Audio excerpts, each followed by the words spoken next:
আসসালামু আলাইকুম। আজকে সকালে আমি ঝরঝরা খিচুড়ি রান্না করতে গিয়ে আর লেটকা ফেটকা খিচুড়ি হয়ে গেছে। প্রথমে অনেক বেশি করে রান্না করলাম, তো এই কারণে এমন হয়ে গেছে। মাংস দিয়ে রান্না করছি, তবে খিচুড়িটা খুবই মজা হয়েছিল।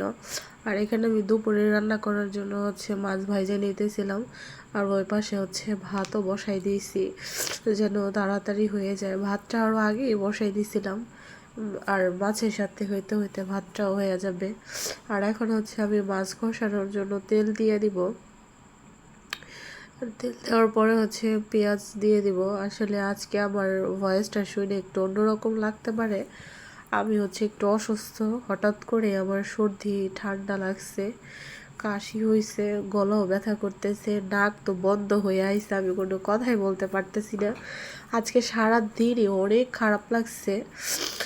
পরে বিকালে একটু ডাক্তার কাছেও গেছিলাম, রান্না যে করছি কিভাবে এটা আমি আজকে নিজেও জানি না। আর এখানে চিচিকাটা যখন কষানো হওয়ার পরে ছোট ছোট করে কাঁঠালের বিছিয়ে দিয়ে দিছিল। মা বলছিল কাঁঠালে বিচি দিতে, পরে ধুয়ে দিয়ে দিছি কষানোর জন্য। আর এখানে ওই যে চাই দিয়া ধান ক্ষেতের মধ্যে মাছের জাল পাচ্ছিল, সেখান থেকে ছোট মাছগুলো বাইরে নিয়ে আসছে। পুঁটি মাছগুলো খুবই সুন্দর ছিল, আর আমার মেয়ে তো মাছ পাইলে কোনো কথাই নেই।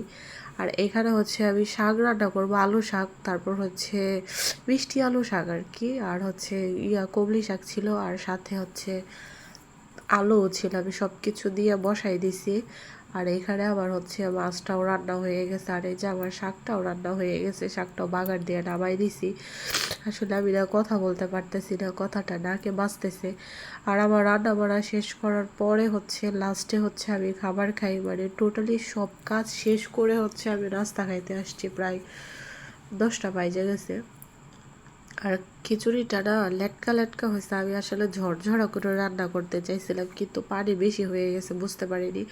আর এই তো আমি এখন খাইয়ে নিতেছি। খিচুড়িটা এত বেশি মজা হয়েছে তা বলার বাইরে। আসলে রান্না করার সময় কেউ যদি বলে না এমন এমন করে না হেমন করে না রান্না, তখন না রান্নাটা বেশি ভয়ে ভয়ে রান্না করতে হয়। আর এখানে আমি আর কোনো ভিডিও করতে পারি নাই, ঘুমাই গেছিলাম, ভালো লাগে নাই। পরে বিকেলে একটু ডাক্তার কাছেও গেছি, ওটার ভিডিও করতে পারি নাই। সন্ধ্যার সময় একটু চা খাইতেছিলাম বড়ি দিয়া। আমার আসলে বড়ি দিয়া চা খাইতে খুবই ভালো লাগে। আর আমার পেজটার পাশে থাকবেন, আমার পেজটাকে ফলো করে যাবেন, লাইক দিয়ে যাবেন, আর আমার ভিডিওগুলো কেমন লাগে সেটাও জানাবেন। সবাই সুস্থ থাকবেন, ভালো থাকবেন। আল্লাহ হাফেজ।